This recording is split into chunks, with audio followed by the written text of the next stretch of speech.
Hello everyone, welcome to Raj Malhotra IAS. Raj Malhotra IAS में आप सभी का स्वागत है।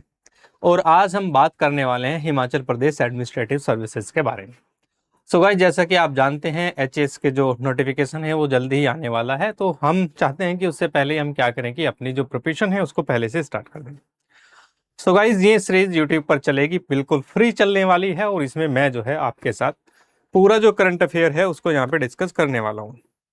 सो गाइज, हमने जो करंट अफेयर्स को कलेक्ट किया है वो 1 जनवरी से लेके और 1 जून तक का जितना भी करंट अफेयर है उसको सारा करंट अफेयर इस सीरीज में हम आपके साथ शेयर करने वाले हैं। और जो क्लासेस हैं वो यूट्यूब पर क्लासेस आएंगी सारी, यूट्यूब पे आप जो है हमें फॉलो कर सकते हैं। और साथ ही ज़्यादा इन्फॉर्मेशन के लिए आप हमारे जो कॉन्टैक्ट नंबर है उससे आप बात कर सकते हैं। कोई कोर्स परचेज करने के लिए या कोई भी पीडीएफ अगर आपको परचेज करनी है या हमारा कंटेंट परचेज करना है तो उसके लिए भी आप जो है हमारे कॉन्टैक्ट नंबर से संपर्क कर सकते हैं। सो गाइज, अगर हम बात करते हैं करंट अफेयर्स की, देखिए करंट अफेयर की जो ये सीरीज है वो ऐसे नहीं होने वाली है कि डेली हमने करंट अफेयर का सीरीज ले लिया है या कोई वीकली हमने करंट अफेयर ले ली है। हम इसमें क्या करेंगे कि हमने इसका क्लासिफिकेशन किया है। वो कैसे किया है चलिए समझते हैं। तो इसका जो क्लासिफिकेशन है वो इस टाइप से कुछ किया हुआ है कि हम इसमें जैसे करंट अफेयर से क्वेश्चंस आते हैं अलग अलग सेगमेंट में इसको क्या किया, डिवाइड किया हुआ है। जैसे अपॉइंटमेंट ले लेते हैं हम, यानी जो नियुक्तियां हैं। और मैं बता दूं आपको कि ये जो सीरीज है पूरी वो प्यूरी की पूरी जो है प्योर बाइलिंगुअल होने वाली है। ठीक है, यानी हिंदी और इंग्लिश वाले मीडियम वाले दोनों वाले जो बच्चे हैं वो एक साथ बैठकर इस सीरीज को देख सकते हैं। और हमारा जो कंटेंट है जो डिलीवर होगा आपको वो भी हिंदी और इंग्लिश दोनों मीडियम में जो है वो डिलीवर होने वाला है। तो पूरा हिमाचल प्रदेश एडमिनिस्ट्रेटिव सर्विसेज का पूरा ये आपको जो प्रोवाइड होगा वो बाइलिंगुअल होगा, हिंदी में भी होगा इंग्लिश में भी होगा। सारी फैकल्टीज को जो है डायरेक्शन है स्पेशली कि वो हिंदी और इंग्लिश दोनों भाषाओं में जो है ऐसे लेक्चर डिलीवर करें ताकि किसी भी मीडियम वाले को कोई इसमें कठिनाई ना हो। तो जैसे हमने इसमें डिवाइड कर लिया है अपॉइंटमेंट्स, तो जैसे हम क्या करेंगे अपॉइंटमेंट लेंगे जनवरी 1 से लेकर अब तक की जितनी अपॉइंटमेंट है वो सारी की सारी अपॉइंटमेंट हम इस लेक्चर में क्या करेंगे, कवर करने का प्रयास करेंगे। हो सकता है कि भाई जो है कोई भी सेगमेंट इसमें बहुत ज़्यादा हो, पार्ट 1 2 3 में जो है उसके लेक्चर्स हो जाएं। कोई पार्ट छोटा है आपका, ठीक है, वो एक ही जो है वीडियो में सारा जो है वो कंक्लूड हो जाए। अब जैसे अपॉइंटमेंट है तो पहला है हमारा अपॉइंटमेंट्स, ठीक है। उसके बाद हमने एक सेगमेंट बनाया है स्कीम एंड पॉलिसीज, योजनाएं और नीतियां। तो 1 जनवरी से लेकर 1 जून तक जितनी भी पॉलिसीज गवर्नमेंट की चली हैं, जितनी भी गवर्नमेंट की स्कीम्स हैं वो सारी जो है इसमें इंक्लूड कर दी जाएगी। दूसरा इसमें सबसे अच्छी बात क्या है कि ये मैं बता दूं, जैसे इन दो ही सेगमेंट ले लिए हैं हमने, इसको हम डिवाइड करेंगे। जैसे कि जो नियुक्तियां हैं, इसमें नियुक्तियां जो हैं इंडिया में जो नियुक्तियां हुई हैं पूरे दीगर मुल्क में अगर हम बात करें वो वाली, और साथ ही अगर हम इसमें देखें हिमाचल प्रदेश में जो आपकी नियुक्तियां हुई हैं वो भी हम इसमें देखेंगे, या भारत सरकार की कोई स्कीम है वो भी हम देखेंगे, इवन किसी स्टेट की कोई अच्छी स्कीम है, ठीक है, कोई ऐसी स्कीम जो न्यूज में रहती है वो भी हम जो है इसमें कवर करेंगे। और साथ ही हिमाचल प्रदेश में जो स्कीम्स एंड पॉलिसीज इसमें चलेंगी वो भी हम इसमें कवर करेंगे। ठीक है, स्पोर्ट का भी ऐसे ही करेंगे, स्पोर्ट्स से रिलेटेड जितनी न्यूज हैं, नेशनल लेवल की जो न्यूज हैं वो सारी इसमें हम कवर करेंगे। और हिमाचल प्रदेश का जो करंट अफेयर है वो भी हम इसमें इंक्लूड करेंगे। उसके बाद science and technology, science and technology तो खैर डिवाइड नहीं होता, ये तो पूरे भारत का होता है। Science and technology national international level पे जितना भी साइंस एंड टेक्नोलॉजी की जो न्यूज़ करंट अफेयर्स है वो भी हम इसमें डिस्कस करेंगे। एनवायरनमेंट की अगर हम बात करें, स्पेशली एनवायरनमेंट पे ध्यान रखा जाएगा। हिमाचल प्रदेश के एनवायरनमेंट से रिलेटेड जितना भी करंट अफेयर है वो तो होगा ही, उसके साथ हम नेशनल लेवल पे जो आपका करंट अफेयर है वो भी हम इसमें रखेंगे, यानी पर्यावरण हिमाचल प्रदेश और भारत दोनों का। इसी तरह डिजास्टर, क्योंकि हिमाचल प्रदेश की जो है करंट अफेयर का पार्ट रहता है हमेशा, आपदा और आपदा प्रबंधन जिसको हम कहते हैं, तो वो भी हम जो है इसमें कवर करने वाले हैं हिमाचल प्रदेश। और भारत में जो है अगर देखें अलग अलग हिस्सों की बात करें उसमें भी जो डिजास्टर हैं वो भी हम इसमें डिस्कस करने वाले हैं। साथ ही इसमें हम डिस्कस करेंगे सोशल इश्यूज, सोशल इश्यूज से रिलेटेड जो भी करंट अफेयर होगा वो इस सेगमेंट में आ जाएगा आपका। इसी तरह हम इकोनॉमिक्स से रिलेटेड, इकोनॉमिक्स की जो स्कीम्स हैं, इकोनॉमिक्स में कोई भी जो है कहीं भी कोई न्यूज़ आई है, कोई करंट अफेयर से रिलेटेड है, चाहे वो जीडीपी से हो, सीआरआर से हो, जैसे भी कोई भी रिलेटेड इसमें न्यूज़ आएगी वो सब जो है हम इसमें कवर करेंगे। साथ ही आर्ट एंड कल्चर, कला एवं संस्कृति जो है उससे संबंधित हिमाचल प्रदेश की जो है न्यूज़ वो भी, और साथ ही भारत की जो करंट अफेयर्स है वो भी हम इसमें नेशनल लेवल की करेंगे। सारे अवार्ड्स एंड ऑनर्स जो है हम डिस्कस करेंगे, इवन करंट अफेयर वाले ही नहीं, अवार्ड्स एंड ऑनर जो पुराने हैं, जो एग्जाम ओरिएंटेड है, वो हम इसमें डिस्कस करेंगे। उसके बाद आती है पुस्तकें एवं लेखक, न केवल करंट अफेयर की पुस्तकें, यानी जो है हमारी जो समसामयिकी में रही हो, उसके अलावा जो पुस्तकें 4-5 साल पुरानी हैं, लिखी गई हैं या बहुत पुरानी हैं, पूछी जाती है, जैसे गीत गोविंद जो है वो जयदेव की कृति है, तो ऐसे ये बहुत इंपॉर्टेंट होती है, तो वो भी हम इसमें इसी सेगमेंट में कवर कर लेंगे। यानी यूं कहीं कि इसको करंट अफेयर कम स्टैटिक पोर्शन जो है मैं आपको देने वाला हूँ। ठीक है, इसका फोकस बेसिकली जो है वो करंट अफेयर पे रहेगा, लेकिन इसमें हम ज्यादा डालेंगे सारी कल्चर से रिलेटेड जो है वो भी हम इसमें करेंगे, और साथ ही इंटरनेशनल करंट अफेयर जो है वो भी इसमें डिस्कस होगा। तो ये कुल मिलाकर जो है 13 जो है आप इसमें आपके सब टॉपिक्स हो गए हैं। एक टॉपिक और है 14 में ऐड कर देता हूं इसमें, इंडेक्सेस। क्या है इंडेक्सेस? यानी सूचियां, जो अलग अलग इंडेक्सेस बनती हैं वो भी हम इसमें कवर करेंगे। सो गाइस, ऐसे करके एक एक सेगमेंट को हम इसमें जो है वो कवर करने वाले हैं। तो आज को जो हमारा टॉपिक है वो ले लेते हैं हम। पहला टॉपिक है हमारा क्या, वो है हमारा अपॉइंटमेंट। तो सबसे पहले हम 1 जनवरी से लेकर 1 जून तक जितने भी हमारी अपॉइंटमेंट्स हैं उनको हम यहाँ पे डिस्कस कर लेते हैं। बाकी जो अपॉइंटमेंट्स हैं वो हम कल डिस्कस करेंगे, लेकिन आज हम इसमें कुछ डिस्कस करने वाले हैं, क्योंकि ये इंट्रोडक्शन लेक्चर है हमारा। और मैं चाहता हूं कि ज़्यादा से ज़्यादा जो बच्चे हैं इसको शेयर करें, सब्सक्राइब करें हमारे चैनल को, और ज़्यादा से ज़्यादा बच्चों को भी बताएं, ताकि वो भी जो है इससे फ़ायदा उठा सकें। तो चलिए, पहली जो हमारी अपॉइंटमेंट है वो हम बात करते हैं, वो आती है जस्टिस सूर्यकांत जो हैं वो, इन्होंने as a 53rd chief justice of India इन्होंने चार्ज लिया है। सर्वोच्च न्यायालय के सबसे बड़े न्यायाधीश के रूप में इन्होंने पदभार संभाला। एक लाइन में ये बातें आपको समझ आ गई होगी। 53वें मुख्य न्यायाधीश के रूप में इन्होंने शपथ ली है। लेकिन ऐसा नहीं है, थोड़ा और गहराई से पूछ लिया जाए एग्जामिनेशन में, उसके लिए भी हमने व्यवस्था की आपके लिए। देखिए, ये क्या है कि अभी 53वें न्यायाधीश के रूप में जो है भारत सरकार, सॉरी 1 सेकेंड, तो ये 53rd chief justice of India के रूप में ये काम करेंगे, और इनका जो टेन्योर होगा वो 15 मंथ का होगा, यानी 15 महीने का होगा। 9 फरवरी 2027 तक ये भारत के मुख्य न्यायाधीश के रूप में काम करेंगे। 2 क्वेश्चन मैंने आपके पूछे जा सकते हैं। तीसरा, आप जानते ही हैं कि जो ओथ को एडमिनिस्ट्रेट करता है वो प्रेसिडेंट ऑफ इंडिया जो हमारी द्रौपदी मुर्मू है, उनके सामने शपथ लेते हैं। ये सारी चीजें आती हैं। खैर, अब इनकी थोड़ी सी जो बायोग्राफी है वो जान लेते हैं। तो बायोग्राफी इनकी ये है कि ये 10 फरवरी 1952 को हरियाणा के हिसार में जो है इनका जन्म हुआ, और 1984 में इन्होंने पहली बार लॉ प्रैक्टिस करनी स्टार्ट की। ठीक है, 1985 से लेकर ये जो है 1985 से इन्होंने पंजाब एंड हरियाणा हाईकोर्ट जो कि चंडीगढ़ में है, वहां पे इन्होंने एज ए प्रैक्टिस लॉयर अपना करियर स्टार्ट किया। ठीक है, उसके बाद इन्होंने जो है कॉन्स्टिट्यूशनल सर्विस, सिविल मैटर जो है इनमें अपनी एक्सपर्टीज बनाई, क्योंकि इसमें भी एज ए टीचर एक्सपर्टीज होती है। जैसे मैं करंट अफेयर पढ़ा रहा हूँ आपको ऐसे, तो मेरी करंट अफेयर में एक्सपर्टीज हो सकती है, तो ऐसे लॉ में भी अलग अलग एक्सपर्टीज होती है।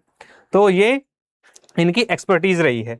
और एक और बात पूछा जा सकता है कि ये सबसे youngest advocate general of Haryana रहे हैं, एडीसी हरियाणा। ठीक है, तो ये आपको ध्यान रखना है, क्या रहे हैं? Advocate general of Haryana. March 2001 में सबसे कम उम्र के एडवोकेट जनरल ऑफ हरियाणा ये बने थे जस्टिस सूर्यकांत। ठीक है, जनवरी 2004 में जो है ये पहुंच गए सर्वोच्च न्यायालय। सर्वोच्च न्यायालय में इन्होंने एज ए परमानेंट जज काम किया, यानी स्थायी जज के रूप में इन्होंने काम किया। उसके बाद इन्होंने जो है 2 बार ये नेशनल लीगल सर्विस अथॉरिटी होती है आपकी, जिसको हम NLSA या नालसा बोल देते हैं शॉर्ट में, और इसके जो है ये 2 बार मेंबर रहे। और उसके बाद जो है वेरियस कमेटीज जो होती है law institute, Indian law institute की, उसमें जो है ये मेंबर रहे हैं। तो अच्छा खासा इनको जो है वो लीगल जो स्टडीज है उसका अच्छा खासा अध्ययन इन्होंने किया है। और अगर इनकी बात करें तो ये KUK यूनिवर्सिटी यानी कुरुक्षेत्र यूनिवर्सिटी है, वहां से इन्होंने जो है लॉ ग्रेजुएट किया। और स्टार्टिंग में इनका जो एम रहता था, जो बैकलॉग केसेस है, जो पेंडिंग केसेस है, उनके बैकलॉग को कहीं ना कहीं पूरा करने पर इनका ध्यान रहता था। Many prominent personalities from different countries attended the oath taking ceremony. जब इन्होंने जो है अपनी शपथ वपथ ली जो भी ली है, तो बहुत सारी जो है इंटरनेशनल पर्सनैलिटी भी इनकी शपथ ग्रहण समारोह में आई थी। दूसरे हैं आपके विवेक चतुर्वेदी। ठीक है, विवेक चतुर्वेदी जो है, इनको CBIC यानी centre board of indirect taxes and customs का चेयरपर्सन जो है इनको नियुक्त किया गया है। क्या किया गया है? चेयरपर्सन, उसके ये जो है अध्यक्ष नियुक्त किए गए हैं। और इन्होंने संजय कुमार अग्रवाल जो इससे पहले थे, उनका स्थान ग्रहण किया है। ये आपको ध्यान रखना है, यानी संजय कुमार अग्रवाल की जगह इनको लाया गया है। और his appointment approved by the appointment committee of the cabinet, यानी इनका जो अपॉइंटमेंट है, जो भी CBIC जो आपकी CBIC है, इसका जो भी चेयरमैन बनता है, उसका जो अप्रूवल मिलता है, हमारे पास कैबिनेट जो होती है उसकी एक कमेटी होती है जिसको कहा जाता है appointment committee of the cabinet, यानी कैबिनेट की ऐसी कमेटी जो नियुक्तियां करती है, वहां से अप्रूवल मिलता है, उसके बाद जो है इसका इनको चेयरपर्सन बनाया गया। तो ACC के जो है चेयरपर्सन, ACC ने जो है इनको एज ए चेयरपर्सन नियुक्त किया। करियर हाइलाइट्स की बात कर ले तो Chaturvedi has extensive experience of custom administration, intelligence, data analytics and vigilance, यानी 3 जो इनके क्षेत्र हैं, इनमें इनकी अच्छी पकड़ है। With a career spanning more than 30 years, यानी 30 साल से ज़्यादा जो है इन्होंने इस फील्ड में काम किया है। और इससे पहले जो है ये मेंबर थे आपके किसके? कस्टम एंड विजिलेंस के। और उससे पहले के अगर देखें अलग अलग पोजीशंस में, जैसे डायरेक्टरेट ऑफ रेवेन्यू इंटेलिजेंस में भी इन्होंने काम किया है। 2027 से 2026-27 में जो है ये फ्रेमिंग टैक्स पॉलिसीज और particularly in the matters related easing business operations में जो है इन्होंने काम किया है। तो ऐसे इन्होंने अलग अलग जो फील्ड है उनमें काम किया है। अब तीसरे आते हैं आपके RBI appointments. Usha Janaki Raman as executive director, ये उषा जानकी रमन है और इनको RBI ने जो है एज ए एग्जीक्यूटिव डायरेक्टर जो है वो अपॉइंट किया है।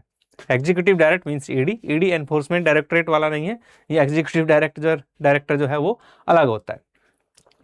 तो ये जो है आपकी इससे पहले जो है ये क्या थी? जो रेगुलेशन डिपार्टमेंट होता है RBI का, उसमें चीफ जनरल मैनेजर इंचार्ज थी। ठीक है, तो वहीं पे ये काम कर रही थी। अगर हम बात करें तो इनकी जो RBI में काम करते वक्त इनका जो एक्सपीरियंस है वो अलग अलग एरियाज में है। जैसे ये रेगुलेशंस एंड सुपरविजन का जो है इन्होंने काम देखा है। 1 सेकेंड। तो उसके बाद बैंकिंग इंस्पेक्शंस जो होती थी अलग अलग फील्ड में, उस पर भी इन्होंने काम किया है। कंज्यूमर प्रोटेक्शन पे काम किया है, पब्लिक डेप्ट मैनेजमेंट वाला डिपार्टमेंट देखा है, और ह्यूमन रिसोर्स मैनेजमेंट की भी इनको अच्छी जानकारी है। इसके बाद 4th पे आते हैं आपके अरुण कुमार सिंह। अरुण कुमार सिंह की अगर हम बात करें तो ये जो है given 1 year extension as ONGC chairman and CEO। ONGC क्या है? एक हमारा PSU है, ऑयल एंड नेचुरल गैस, जिसका काम क्या है कि जो ऑयल एंड नेचुरल गैसेस होती हैं उनके ऊपर स्टडी करना। अलग अलग जो आपके एरियाज हैं जहाँ पे ऑयल एंड नेचुरल गैस जहाँ पे आपके नेचुरल गैस एंड ऑयल्स मिलते हैं, वहाँ पे ONGC क्या करता है? उनको एक्सट्रैक्ट करने के लिए काम करता है। PSU है तो जाहिर सी बात है कि इसमें पब्लिक सर्विस ऑफिशियल को ही रिक्रूट किया जाएगा या पब्लिक सर्विस ऑफिशियल को ही अपॉइंट किया जाएगा। तो ये एक्चुअल में थे आपके, ये क्या थे? ये CEO एंड चेयरपर्सन दोनों थे। इनको एक्सटेंड कर दिया गया है। तो 7 दिसंबर 2026 को जो है इनको एक्सटेंड किया गया और अब ये 7 दिसंबर 2027 तक जो है उसके चेयरपर्सन कम CEO चीफ एग्जीक्यूटिव ऑफिसर यानी मुख्य कार्यकारी अधिकारी जिसको बोलते हैं, उसके पद पे काम करेंगे। ये आपको ध्यान रखना है। तो ये मैंने बता दिया कि पब्लिक सेक्टर जो है वो अंडरटेकिंग है, और अगर PSU का भी कोई डायरेक्टर या PSU का कोई चेयरपर्सन चुनना होता है तो उसके लिए भी जो है अपॉइंटमेंट कमेटी ऑफ कैबिनेट ही इसमें अप्रूवल देती है। आपको ये याद रखना है। नेक्स्ट चलते हैं। नेक्स्ट इसमें बात करें, अब हम इनकी बात कर लेते हैं अरुण कुमार सिंह की जो मेजर अचीवमेंट्स हैं। देखिए इन्होंने जो है एक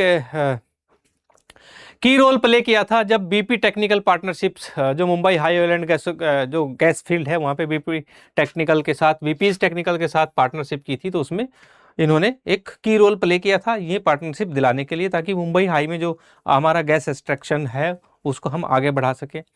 और साथ ही इनकी बात करें तो इन्होंने ऑयल प्रोडक्शन जो है from the KG down 98/2 deep tower block में भी काम किया है।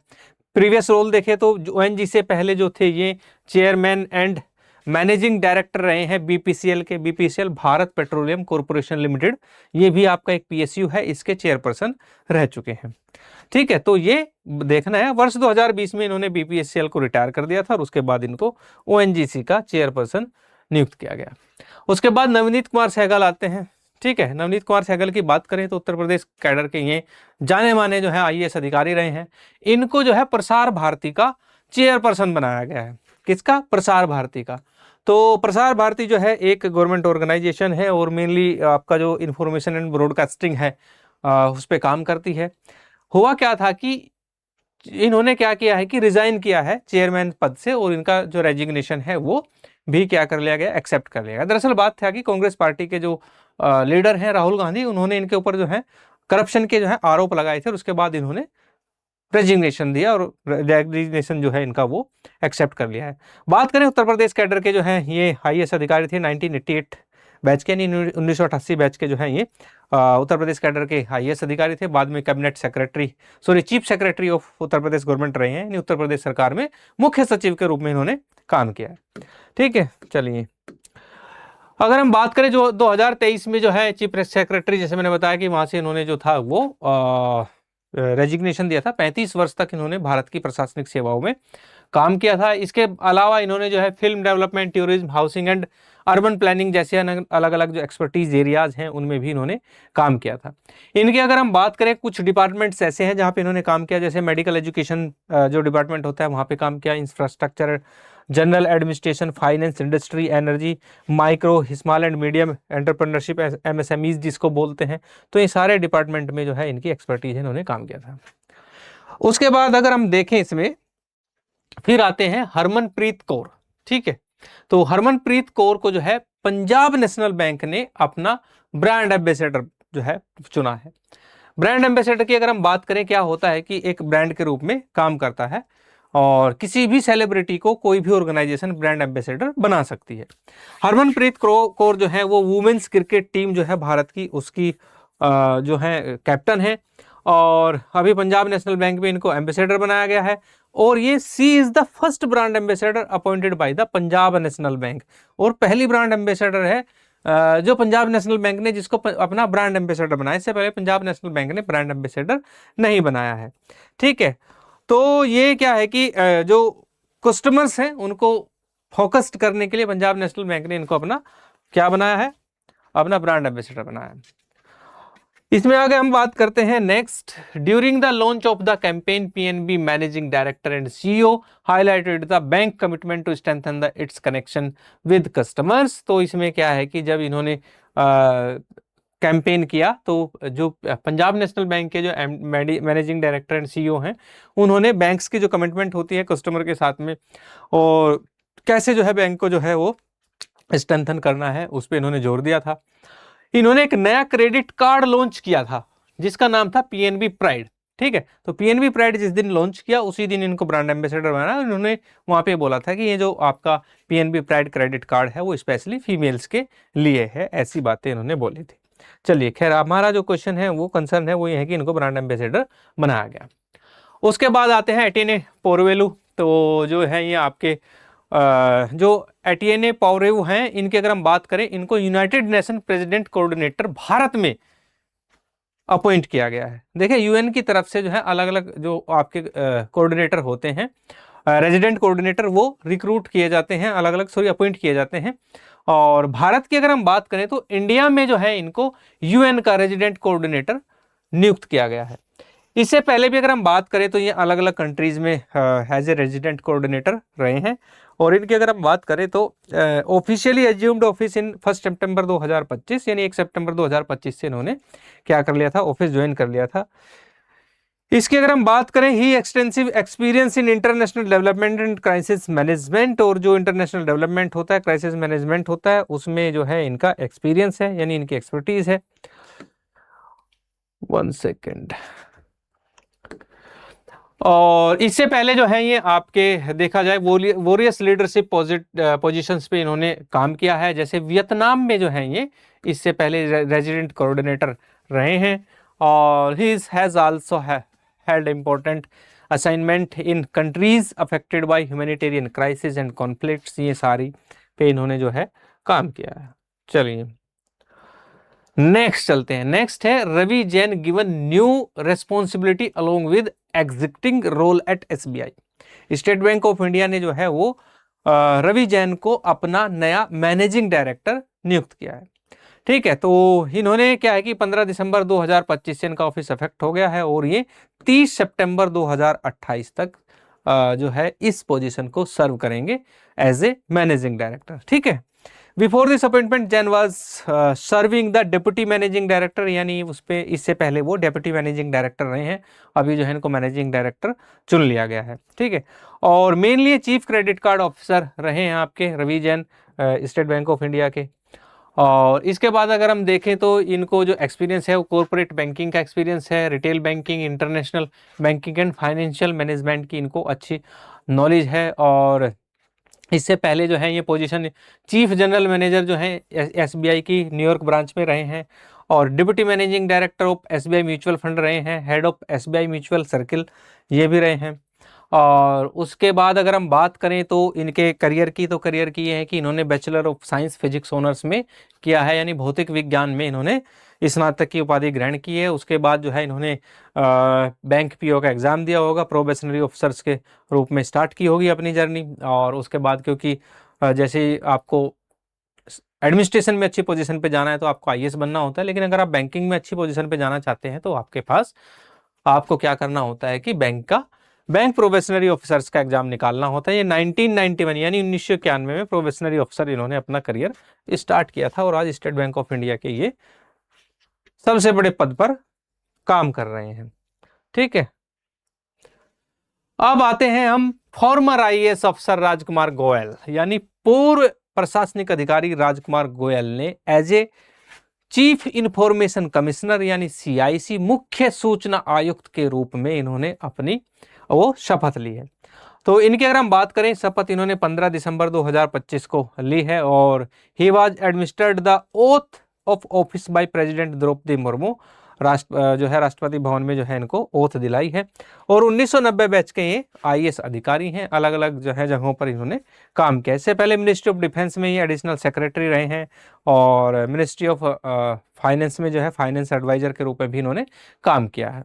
तो ये अब इसमें कहेंगे कि सर ये 15 दिसंबर की, देखिए न्यूज़ जो है 1 जनवरी से जरूरी है, लेकिन कुछ जो नियुक्तियां हैं वो आपकी दिसंबर की भी हैं इसमें, यानी दिसंबर में जो नियुक्तियां हुई हैं और बाद में जो है वो न्यूज़ में 1 जनवरी के बाद आया हो, तो वो भी हमने इसमें क्या कर ली है, इसमें उसका कंपैरिजन कर लिया है।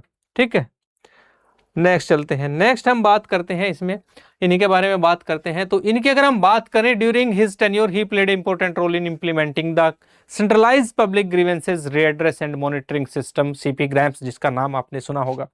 ठीक है, before being appoint CIC he has been serving as information commissioner, यानी मुख्य सूचना आयुक्त से पहले ये ऑलरेडी जो है हमारे इस डिपार्टमेंट में सूचना आयुक्त के रूप में काम कर रहे थे, और बहुत सारे केसेस जो है इन्होंने आरटीआई के वो लीगली जो है वो सोल्व किए हैं। तो ये इनका एक्सपर्टीज एरिया भी है।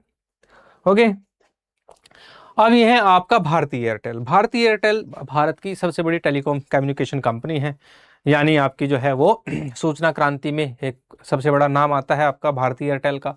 तो इन्होंने बहुत सारे न्यू एग्जीक्यूटिव्स जो है अपने नियुक्त किए हैं, अपॉइंट किए हैं। तो इसमें सबसे पहले नाम आता है शाश्वत शर्मा का।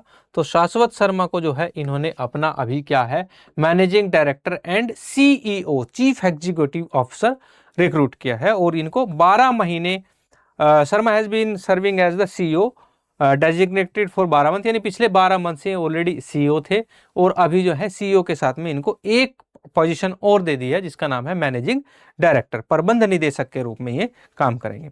इन्होंने गोपाल विट्ठल जो है वो उसकी जगह ली है, जो ये गोपाल विट्ठल है, और ये अभी क्या है कि गोपाल विट्ठल को और प्रमोट कर दिया गया है।